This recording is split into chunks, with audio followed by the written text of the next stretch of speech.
Dulu kiai-kiai yang kumpul di sini. Dari sini kita kobarkan perlawanan ketika itu menghadapi kezaliman Orde Baru. Dari masjid ini kita lawan kezaliman Orde Baru sampai pengurus masjid ini, yaitu almarhum Haji Toha mundar-mandir ditangkap sama Koramil ya kawan. Nah, dulu yang nangkep bukan polisi, kalau dulu tentara. Nah, tapi di sini masih ada orang tua kita Haji Abdul Razak yang masya Allah, mudah-mudahan beliau Allah berikan sehat walafiat, panjang umur dalam taat dan ibadah. Jadi masjid ini betul-betul bagi saya bersejarah. Terus saya ngajar sampai tahun 2003 saya di penjara. Nah, begitu saya di penjara, pengajian sempat terhenti, tapi saya kirim beberapa kawan untuk ngajar di sini. Nah, setelah itu saya keluar dari penjara mulai sibuk membuka cabang-cabang FPI di berbagai tempat di seluruh Indonesia. Nah, mulai saya berkurang mengajar di sini, tapi setiap hari besar Islam saya dulu selalu hadir. Dan kita selalu bikin tablik akbar nutup jalanan di depan ya kawan. Yang hadir bisa ratusan ribu ketika itu. Nah, jadi sekali lagi ini masjid kelihatannya memang kecil ya kawan. Kelihatannya biasa-biasa saja. Tapi dari masjid ini, saudara, ada sejarah yang luar biasa bagi perjuangan kawan-kawan di dalam menegakkan amar ma'ruf nahi munkar di negara Indonesia tercinta. Alhamdulillah. Nah, kita doakan Haji Toha almarhum yang sudah meninggal dunia, begitu juga semua keluarganya, kawan-kawannya, pengurus-pengurus masjid ini, saudara, yang sudah kembali kepada Allah. Kita doakan agar mereka semua diterima segala amal ibadahnya oleh Allah subhanahu wa ta'ala. Allahumma gfir lahum magfiratan jami'ah warhamhum rahmatan wasi'ah wa adkhilhum jannataka jannatan na'im birahmatika ya arhamar rahimin walhamdulillahi rabbil alamin. Ahibail kiram, pada kesempatan ini saya hanya ingin mengingatkan sebagaimana tadi diwasiatkan oleh khatib pada khutbah Jumatnya, agar kita ini wa'tasimu bihablillahi jami'a wala tafarraqu. Saudara, artinya kita diingatkan untuk bertakwa kepada Allah. Nah, takwa kepada Allah itu bagaimana caranya? Salah satunya adalah yang harus kita pegang sama-sama, wa'tasimu bihablillahi jami'a. Berpegang teguhlah kamu sekalian kepada hablullah, kepada tali Allah, kepada agama Allah, kepada hukum Allah, kepada aturan Allah, kepada syariat Allah. Wala tafarraqu, dan jangan sekali-kali kamu bercerai-berai di dalam memegang agama Allah. Kita jangan bercerai-berai. Artinya apa? Ayat ini meminta kita untuk bersatu dalam iman dan takwa, bersatu dalam agama, bersatu dalam syariat, bersatu dalam kebaikan, bersatu dalam keadilan, bersatu, saudara, di dalam aturan-aturan Allah dan Nabi kita Muhammad sallallahu alaihi wasallam. Jangan bersatu dalam maksiat, jangan bersatu dalam kezaliman, jangan bersatu dalam kemunkaran, jangan bersatu dalam kebiadaban, dan jangan bersatu dalam korupsi. Juga jangan bersatu dalam kecurangan. Saudara, kita bersatu dalam taat, jangan bersatu dalam maksiat. Saudara, bekerja samalah wa ta'awanu 'alal birri wa taqwa wa la ta'awanu 'alal itsmi wal udwan. Kita mesti bekerja sama, saudara, dalam kebaikan, dalam takwa kepada Allah. Jangan bekerja sama dalam dosa. Jangan bekerja sama dalam pelanggaran ya kawan. Hati-hati. Hati-hati. Nah, maka itu saudara, kita ingin ingatkan di sini, apalagi setelah kita Pilpres ini berlangsung. Saat ini di mana-mana mulai gaduh karena aneka ragam kecurangan, saudara. Hati-hati, saudara. Kalau kemarin banyak teriak pemilu damai, pemilu damai, pemilu damai. Saya sudah sampaikan sebelum Pilpres, saya berceramah di Kemayoran, saudara, di hadapan umat. Kalau mau damai jangan curang. Mau damai jangan curang. Curang itu bisa memecah belah bangsa. Curang itu bisa menghancurkan negara. Curang itu bisa mengadu domba rakyat Indonesia. Betul? Jangan curang. Kita udah nasihati jangan curang. Jangan curang. Kita bikinlah pemilu itu sebagai pesta demokrasi yang indah, yang gembira, yang mempersatukan kita, bukan yang memecah belah kita, saudara. Nah, kalau sudah curang sekarang teriak, ayo kita damai, ayo kita damai. Mana mungkin damai dalam kecurangan? Mana mungkin kita bisa damai dalam kezaliman? Tidak ada damai dalam kecurangan dan tidak akan pernah ada damai dalam kezaliman, saudara. Kalau mau damai, sekali lagi kita katakan, saudara, ciptakan keadilan, perjuangkan kebenaran, baru hidup kita bisa damai. Nah, maka itu sekarang semua sudah terjadi. Nasi sudah jadi bubur, saudara. Ini kecurangan, saudara, orang buta aja ngelihat. Lu bayangin dah kalau orang buta aja ngelihat. Orang budak aja ngedenger tuh. Artinya kecurangannya udah luar biasa. Dan ini harus diselesaikan. Jangan sampai ini membuat pecah belah kita, dan jangan sampai terjadi kerusuhan di republik kita. Kita nggak mau. Kita pengen negara kita tetap bersatu, negara kita tetap damai, negara kita tetap tenang. Betul? Caranya selesaikan kecurangan ini, saudara. Bukan damai dengan kecurangan, bukan damai. Enak aja lu yang curang terus kita disuruh damai. Kira-kira jelas gak? Udah segitu aja ya. Udah terus. Ini kayaknya ada Haji Toha hadir nih. Haji Toha kalau lagi ceramah begitu tuh, terus web. Kita dianggap kayak mobil diparkir suruh terus. Tapi memang almarhum Haji Toha luar biasa. Semangatnya dulu amar ma'ruf nahi munkar luar biasa. Nah ya ikhwan, sehubungan dengan ini saya ingin ingatkan saudara, bahwa Nabi alaihi salatu wassalam dalam hadisnya sejak 1500 tahun yang lalu, 15 abad yang lalu, 1400 tahun lebih, saudara. Nabi sudah mengingatkan, man ghasyana falaysa minna. Itu hadis riwayat Bukhari Muslim, saudara. Muttafaqun alaih. Bahkan di dalam riwayat Sahih Ibn Hibban ada tambahannya, saudara. Man ghasyana falaysa minna wal makru wal khida'u finnar. Saudara, Nabi mengatakan man ghasyana falaysa minna. Siapa yang mendustakan kami, mencurangi kami, menipu kami, dia tidak termasuk golongan kami.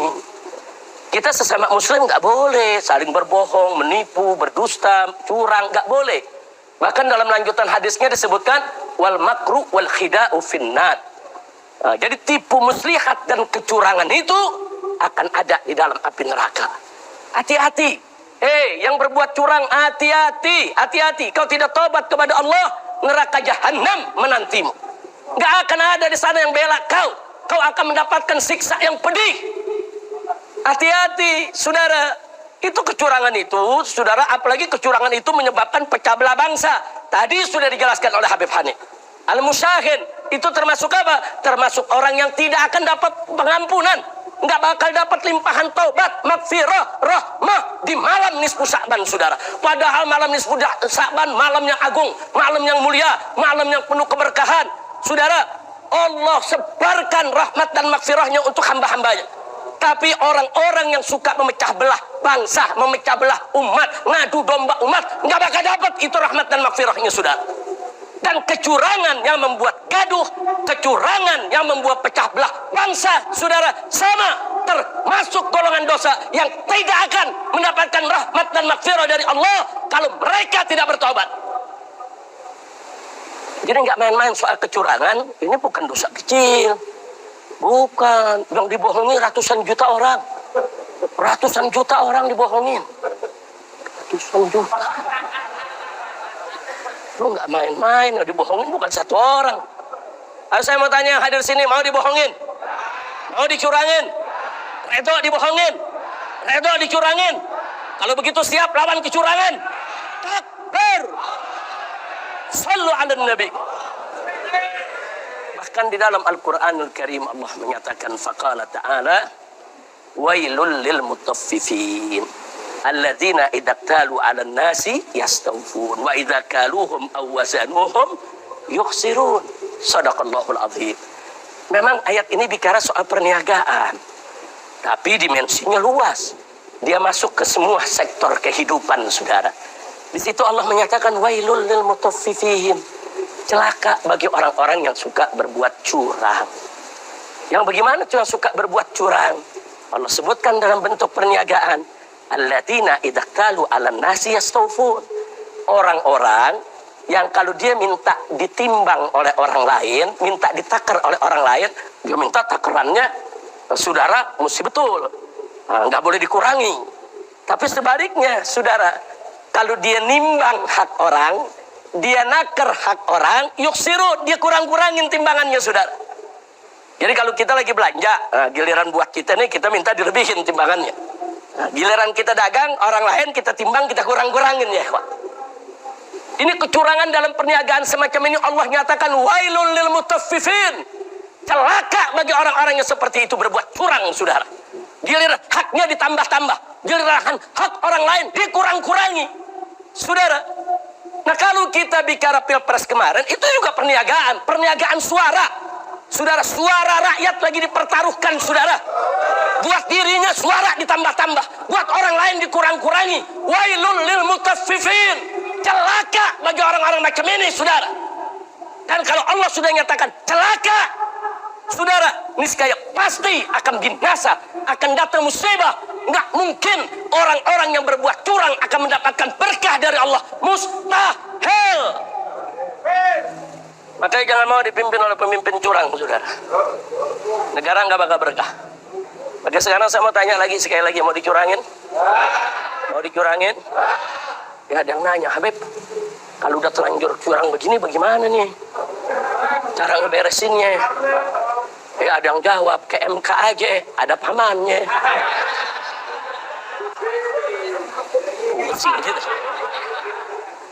Iya, kalau ke MK ada siapa? Ada pamannya.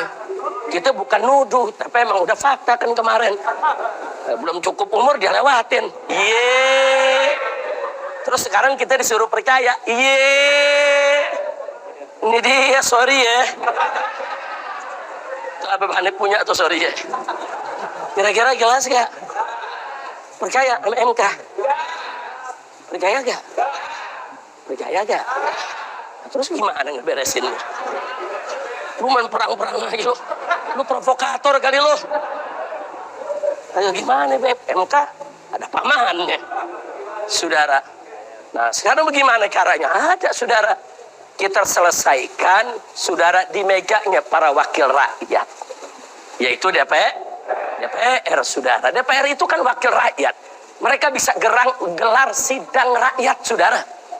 Apa namanya? Ada interpelasi, ada angket. Saudara panggil itu semua yang terlibat dalam kecurangan. Presidennya saudara panggil. Semua penyelenggara pilpres panggil. Saudara, MK-nya, KPU-nya, Bawaslu-nya panggil semua, saudara. Kalau ada yang bilang, tapi Habib ini negara hukum, nggak bisa diselesaikan DPR. Siapa bilang? Ada dua cara penyelesaian di kita punya negeri, saudara. Pertama, penyelesaian hukum. Penyelesaian secara hukum, itu MK tempatnya. Ada juga penyelesaian secara politik. Tempatnya di DPR, saudara. Siapa bilang DPR tidak bisa mengambil keputusan? Siapa bilang DPR tidak bisa mengambil satu kebijakan? Siapa bilang DPR tidak bisa mengambil sikap? Kekuatan DPR bahkan bisa membubarkan KPU, bisa membubarkan Bawaslu, bisa membubarkan MK sekalipun, saudara. Bahkan bisa melengsarkan presiden. Itu saya tanya, kalau gitu DPR kuat tidak? DPR kuat tidak? Jadi kalau kalian jadi wakil rakyat, bekerjalah sebagai wakil rakyat, selesaikan kecurangan ini di DPR sesegera mungkin sebelum menjadi bara api akan menyala, menciptakan kerusuhan di mana-mana, saudara.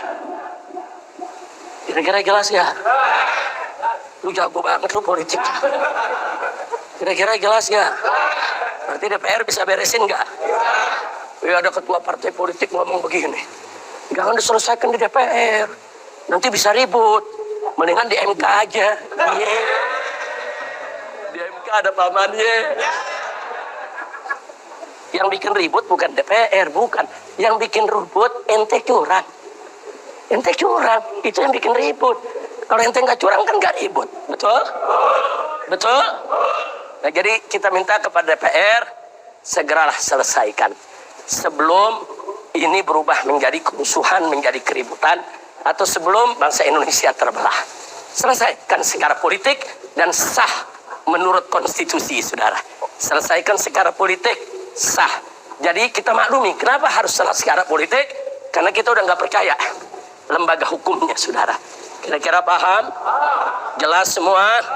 Nah, maka itu kepada wakil rakyat yang di DPR, jangan ngomong doang. Angket, kapan lu angket? Ini udah berhari-hari ngomong doang. Betul? Betul? Mau angket. Nah, jangan terlalu banyak ngomong, nanti nguap, masuk angin. Betul gak? Betul gak? Yang kemarin teriak angket, angket, besoknya lengket. Kacau, kacau. Makanya sebelum masuk angin, sebelum lengket, angket segera digelar. Setuju tidak? Setuju tidak? Siap dukung angket? Takbir. Ada yang protes, Habib Rizik kenapa bicara politik di masjid? Wah, kan minggu tenang udah habis, Pilpres sudah selesai, betul? Kampanye udah beres, betul? Ini lagi ngaji, emang lu pikir ngaji soal wudhu doang? Emang ngaji soal sholat doang? Oh, ini soal politik, soal kemaslahatan masyarakat banyak, saudara. Ini soal besar. Ini soal nasib bangsa dan negara. Harus dibicarakan di meja-meja para ulama, di pesantren, di majelis taklim. Saudara, di majelis-majelis taklim, di pesantren-pesantren, di masjid, di musola, harus dibicarakan. Kenapa? Untuk kebaikan rakyat, bangsa, dan negara Indonesia. Setuju tidak? Takbir! Takbir! Takbir! Sallu ala Nabi. Nah, mudah-mudahan Allah berikan jalan keluar yang terbaik, dan semoga bangsa Indonesia tetap bersatu dan bangsa Indonesia tetap damai. Jangan terpancing dengan provokator. Setuju? Kita dorong saja, dorong supaya DPR berfungsi dengan baik. Amin. Amin ya rabbal alamin. Cuma sekarang ada masalah lagi. Yang kritik-kritik dilaporin polisi. Kacau, kacau, kacau. Udah, gue jangan terusin, ntar dilaporin juga lagi. Yang lama belum beres, muncul masalah baru. Lu juga sih. Udah cukup hampir sini. Udah cukup. Yang penting semua pulang dari sini mikir bareng-bareng, betul? Siap dukung DPR, siap dukung angket, siap hukum yang berbuat curang. Buktikan di angket ya, kawan. Jadi nggak perlu ada partai atau politisi yang ketakutan dengan angket. Nggak usah takut. Kalau memang Anda tidak curang, hadapi angket. Kalau Anda merasa benar tidak curang, jawab di angket. Saudara, jangan bikin gaduh tengah masyarakat. Nah, kalau memang nanti hasil angketnya ternyata memang tidak ada kecurangan, rakyat siap terima kok. Tapi kalau ada kecurangan, tindak. Tindak kalau memang kecurangannya TSM, saudara, terstruktur, sistematis, dan masif, maka Presiden mesti dilengserkan. Harus dilengserkan. MK, KPU, Bawaslu bubarkan semua, sudah. Bubarkan. Nah, lalu kalau udah bubar bagaimana, Beb? Kalau presidennya dilengserkan, kan ada wakil presiden jadi presiden. Setuju? Setuju? Kan wakil presidennya lagi anteng-anteng aja. Enggak terlibat dalam kecurangan, betul? Wakil presidennya kan bersih, betul? Enggak cawe-cawe, betul? Silakan naik jadi presiden. Setuju? Lalu kalau KPU, MK, Bawaslu dibubarkan, bagaimana, Habib? Tahun 99, MK nggak ada. KPU nggak ada, Bawaslu nggak ada. Tapi bisa kok kita bikin pemilu, saudara. Karena di tahun 99, DPR membentuk presidium. DPR membentuk lembaga independen, saudara, yang mengambil peran KPU dan Bawaslu. Lembaga itu yang menggelar pemilu di tahun 99, saudara. Siapa bilang kita nggak bisa gelar pemilu tanpa KPU dan Bawaslu? Lu baru lahir kemarin kali lo. Kan tahun 99 kita ngalamin, betul? Betul? Maka itu rakyat mesti dukung DPR. Setuju tidak? Setuju tidak? Udah jangan pecah belah deh. Jangan cerita lu partai no, gua partai ini. Nggak ada. Kita cerita sekarang di sana suara kita. Itu wakil kita. Semua harus menyelesaikan persoalan ini sebelum negara ini terkabik-kabik. Setuju tidak? Setuju tidak? Takbir. Bukan urusan partai, bukan. Urusan partai. Urusan partai. Kok lu ngomongnya sedep banget loh. Kita minta sekarang tidak bicara partai, tapi kita bicara wakil rakyat. Di Dewan Perwakilan Rakyat adalah mewakili seluruh rakyat Indonesia. Berpikirlah dengan akal sehat, bekerjalah dengan baik, supaya rakyat tidak terpecah. Insya kita berdoa sama Allah. Kita baca surat Al-Fatihah agar Indonesia dijaga oleh Allah, dilindungi oleh Allah, diberkahi oleh Allah. Jangan sampai terjadi perpecahan, kekisruhan, keributan di Indonesia ini. Agar Allah memberikan kita pemimpin yang baik, pemimpin yang terbaik, pemimpin yang beriman dan bertakwa. Agar Allah hancurkan segala kecurangan. Allah binasakan semua orang-orang curang. Dan Allah jadikan Indonesia sebagai baldatun thayyibatun wa rabbul ghafur. Ala hadhihi niyyah wa likulli niyatin salihah wa ila hadratin nabiyil mustafa sallallahu alaihi wasallam bisirril Fatihah.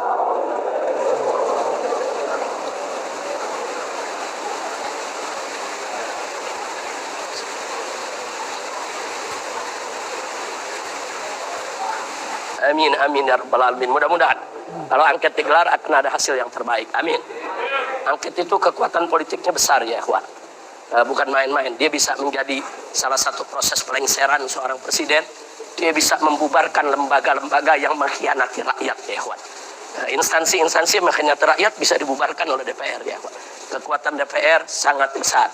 Bahkan kalau nanti terbukti ada paslon yang melakukan kecurangan secara TSM tadi, itu bisa didiskualifikasi dan nggak boleh ikut lagi pilpres, saudara. Sehingga kalau digelar pilpres kembali, maka calon yang kurang itu nggak boleh diikut sertakan lagi. Yang ikut hanya calon yang tidak terlibat kecurangan secara TSM, saudara. Ini adalah solusi. Maka itu pesan saya kepada rekan-rekan kita semua yang ada di DPR RI, saudara-saudara kita, ayolah segera bekerja, jangan ditunda-tunda. Karena penundaan-penundaan ini sangat berbahaya. Semakin hari semakin panas, semakin hari demo juga semakin besar, semakin hari akan menjadi akan menjadi sebab terjadinya bentrokan, keributan. Apalagi sekarang sudah mulai ada yang berani ngerang-ngerain preman, saudara. Ada preman dikerain, mahasiswa dibubarin. Dipikir kita takut kalimat preman. Preman bilang kita berani mati. Gue berani matiin. Bukan berani mati, betul? Betul? Preman teriak, gue berani mati. Ya, gue berani matiin. Lo kenapa begitu kesian dia berani mati kalau nggak ada matiin? Takut gak sama preman? Nih, An-Nur, saya mau kasih tahu saudara. Dulu jamaah Masjid An-Nur yang ikut dengan saya bertempur di Ketapang, saudara. Sama Tambora sana kita bertempur. Preman-preman mengacak-acak Jakarta. Turun laskar-laskar, saudara, santri-santri jamaah masjid. Terjadi pertempuran. 15 menit, 15 preman mati terkapar, saudara. Begitu mati, yang lain lari. Berani mati. Berani matiin. Udah jangan macam-macam lah di Jakarta, preman-preman, betul? Saya mau tanya nih semua, siap kompak? Siap lawan preman? Siap hantam preman? Takbir! Maka itu sekali lagi saya tanya semuanya, siap bersatu? Siap berjuang? Takbir! Salatullah, salamullah.